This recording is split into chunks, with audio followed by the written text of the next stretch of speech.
Stop listening to people tell you that affirmations are pointless. Stop listening to people tell you that affirmations don't work. In this video, we are going to talk about 5 ways that listening to that dogma, that listening to that programming is keeping you're allowing it to keep you from speaking what you truly desire. All right. And I'm going to give you those 5 ways, but I'm also going to give you 5 ways that you can transcend that and fully step into your sovereign being, because that is what the Unleashed Alchemy show is about. I am Tamara Tamu. And every week I drop new videos to help you transcend so that you can create the life that you want as a sovereign being. So let's get into today's video. So what am I talking about? What has sparked this video? If you have been around here for a minute, you know that this is not the first time that I've talked about affirmations and using the power of your words. What I am noticing, unfortunately, is that there are people who are sending out the message that affirmations do not work, that affirmations are just vain repetitions, that you don't need affirmations, that affirmations don't work, that affirmations are a waste of time. People who say that or who insinuate that, and I've heard it both ways. I've heard people say those things directly, and I've heard people insinuate those ideas. And the problem with that is that those people who say that have not embraced, they don't know, they are not aware of the power of your breath. They are not aware of the power of frequency, and they don't truly know what an affirmation is. Okay? Now, you know that on this channel, I talk about the effects of religious programming. That type of idea, to think that, to say that affirmations don't work, that is influenced by religious programming. Religious programming has its negative influence in every single part of our life. It has its negative influence in society, in every system of society that we see. I'm going to show you. So hear me out. There are 5 ways that religion does this, that religion makes you believe that you have to put a cap on what you desire. 5 ways. 1 is looking to the external. What does that mean? Looking to the external. So when you look to the external, you're waiting for someone to give you permission to get what you want, to get what you desire. You're waiting for someone to give you the permission to tell you, hey, that big life that you want, those big bank accounts that you want overflowing, you have to wait for something outside of you, for a God up there somewhere to solidify that for you. That is not true. As a sovereign being, you don't need to wait for anything outside of you to give you permission or to validate your desires. So how do you transcend that limited thinking? I want you to look and identify where in your life you're waiting for permission or validation for your desires. I want you to be honest with yourself. Being honest with yourself is not about judgment. It's not about self-judgment. It's being aware of where that dogma is playing out in your life. So after you discover where in your life you're waiting for permission and validation for you to have what you want, I want you to ask yourself why. Ask yourself why. Take time to do this. Only takes 5 minutes, okay? Then, after that, I want you to choose one action that you can take. Not just any action, but I want you to take an action that feels expansive toward the life that you want. You don't need to tell anybody what action you're taking. Just do it. All right? So that's the first aspect. The second factor, the second way that religious dogma shows up and tries to put a cap on what you desire is through codependence. What does this mean? Codependence shows up when you're looking for someone else to do something for you. What does this do to your internal system? Well, first of all, it shuts down your internal system, because when you're constantly looking for someone else to do something for you, you become less trusting of your own internal guidance. So most of the time with religion, what do you hear? Wait for God to do it. God will do it for you. So you take this same idea and you apply it to other parts of your life where you're waiting for someone to show up and do something for you. This is different from accepting support and accepting help. Totally different. Okay? Because when you accept your desire, the universe, the energy of the universe has a way of bringing the right people to you, if necessary, to support you in receiving your desires. Okay? So, how do you transcend this codependence idea, this codependence operation? How do you strengthen your intuitive muscle, which is where it starts?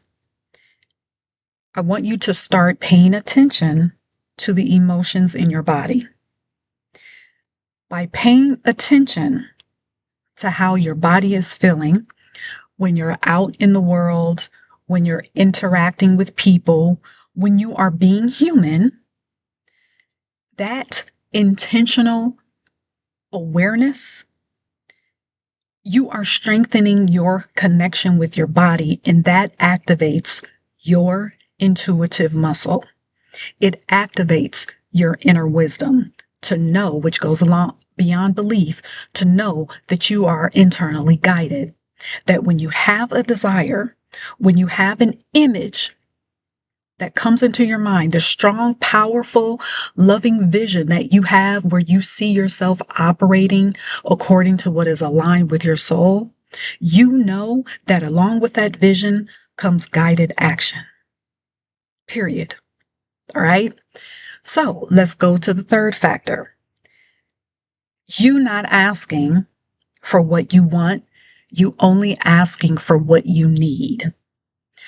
Religion does a wonderful job of telling you that if you want more than what you're currently experiencing in your life, that somehow you wanting more is a sign of greed, which that is not what greed is at all.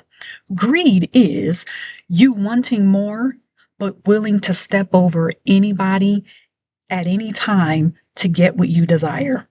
That's what greed is. Okay, so that's not what we're going for here. So here's what happens. I'll give you an example.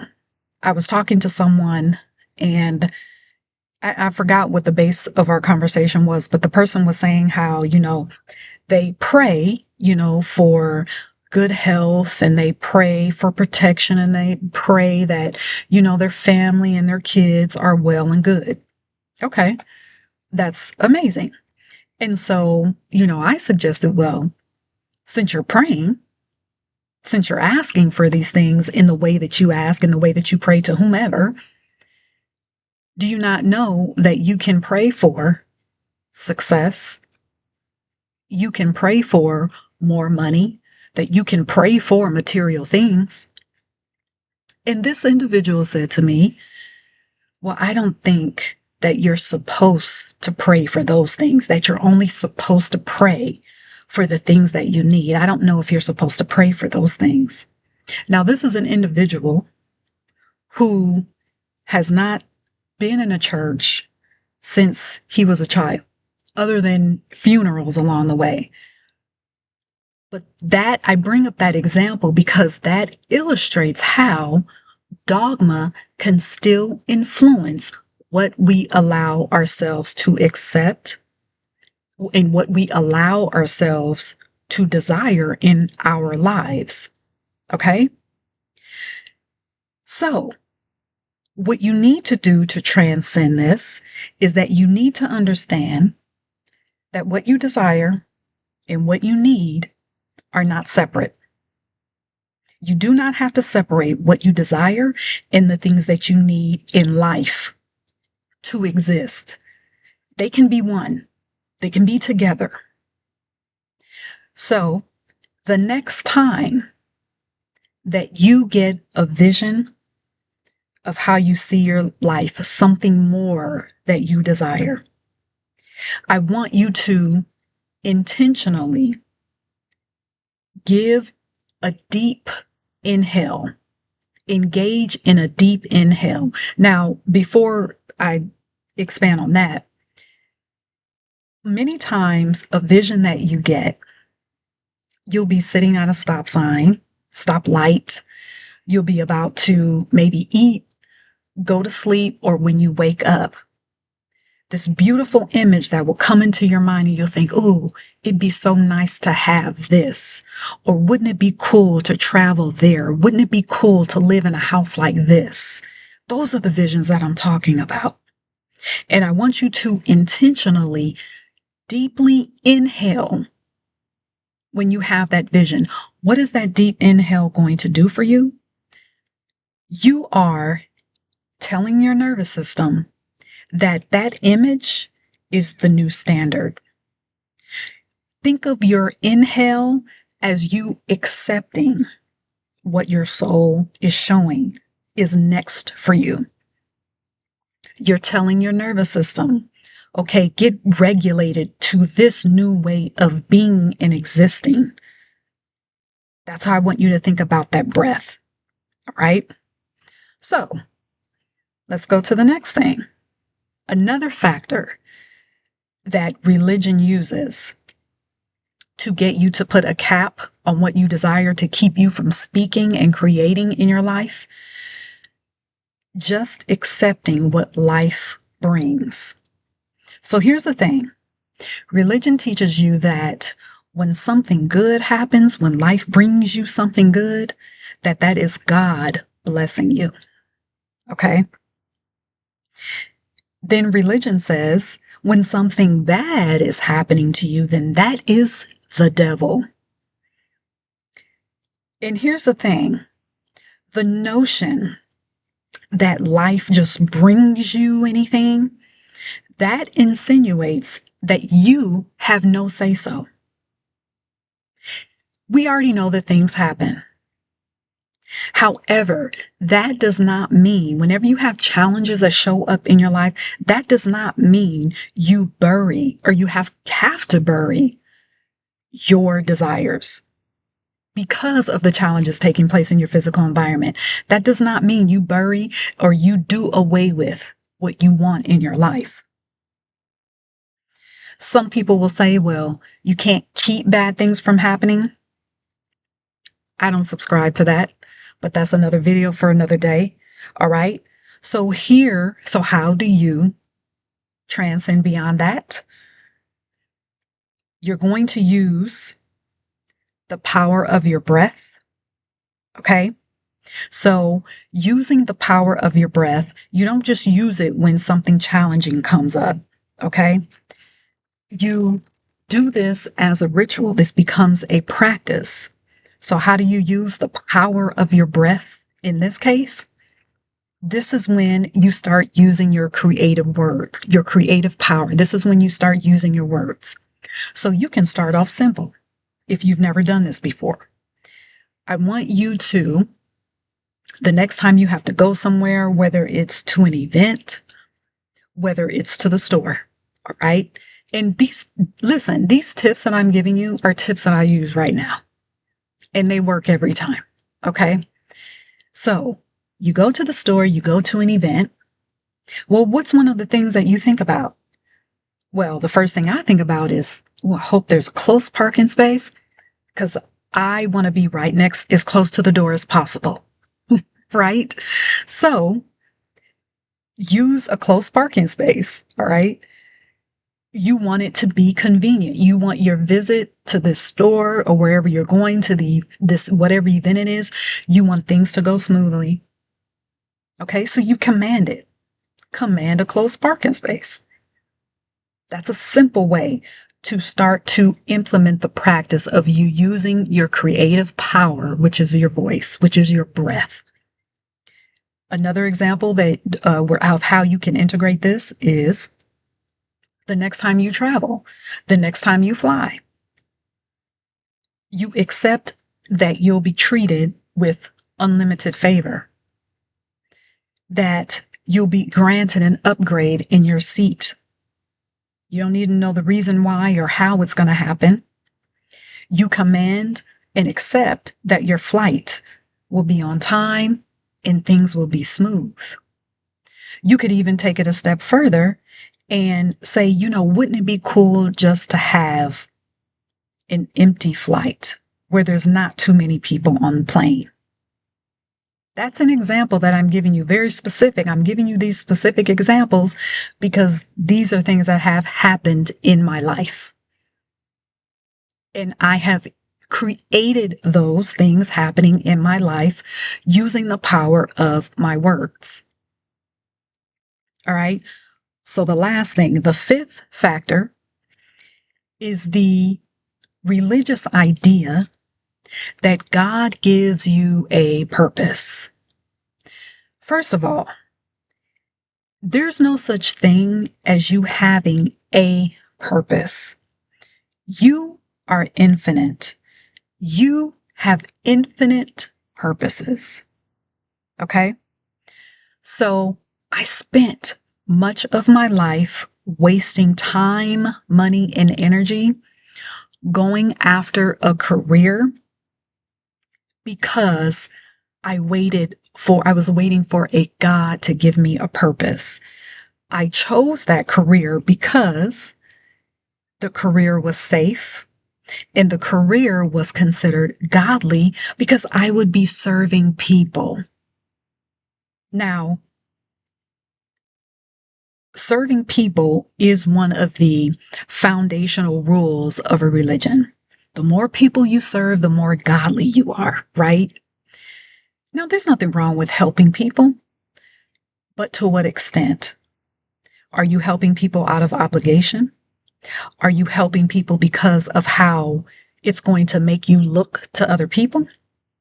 Or are you helping people because it is truly a passion of yours? All right. But that's, again, another video for another day. So what happened was that career, it failed. So I became very stagnant because I was still waiting for a God to give me a purpose. I did not realize that first of all, that I had purposes. You have purposes, and your purposes are directly connected to your passions, to your desires. Period. So I want to give you this example. All right. So let's say you have a desire that you want to use your time planting flowers, whatever it is. Okay. Then after you plant what you want, you may spend some time, you decide how long you want to spend time planting. Then you decide it'd be cool, it'd be nice to be certified as an herbalist. Then you get your certification as an herbalist. Then that evolves into you being a certified, that you become certified in administering plant medicine. Well, now you've stepped into a healer role. Okay. Then that expands into you holding classes or maybe even plant medicine retreats. Then that can turn into you writing books on plant medicine and how it's healing and how it's healed diseases. So you see, we could expand and expand and expand and expand. Those right there, those are multiple purposes. All right. So when you have a vision for your life, that vision continually expands. Those all are your purposes. So if we go back to my example of the person who wants to plant, you don't go from planting flowers to holding plant medicine retreats by waiting for something outside of you to give you a purpose. All right? When you have a desire as a sovereign being, when you embrace that, you expand, that vision expands internally, and then you see the expansion on the physical. So it's coming out from you to the external. No one's giving you a purpose. It's from the inside out. So how do you integrate this? How do you transcend waiting for a purpose to be given to you? What I want to invite you to do, I want you to look at the passions that you have in your life. You can use all the passions or you can choose one. And I want you to write out what your day would look like with you living out your passions. Then I want you to make a decision on an action to take as the person living out that vision right now. All right. So with you going through those 5 factors, you have just wiped out the influence of dogma on what you allow yourself to expect and speak into your life. So each of those integration steps that I gave you, you're going to start to notice how your speech is going to change. Your speech about you, your words that you use about your life, you're going to begin to see elevation. You're going to start to see yourself operating on levels that your surface mind can't understand. But because you know that your words create, it doesn't matter that your surface mind doesn't understand because your soul knows all. So, going back to the original thought of this video about affirmations, you see why affirmations and you speaking your desires are powerful? Do you see that in this short video? So, to help you with that, I have an ebook on my website. It's called Cast Your Spell, and it is a list of over 100 affirmations that you can apply to every single area of your life. The book is separated into areas that I believe make up our lives. There's a story, well, it's not really a story, but it's an illustration before you get into the affirmations, an illustration of the power of your words with some science background. Okay. It's called Cast Your Spell. It is an ebook. Go get that book and make it a part of your daily ritual to start using the power of your words. Now, if you want to even take your work a step further, you can book a call with me to see how we can work one-on-one so that I can support you more in embracing your role, your identity as a sovereign being, so that you can create with intention, so that you can begin to operate in your spiritual technology, in your spiritual science, and so that you can integrate that into your physical life. All right? Go to unleashedalchemy.com. Come back here to the Unleashed Alchemy YouTube channel. I have so much more to share with you. All right. Until then, be sovereign.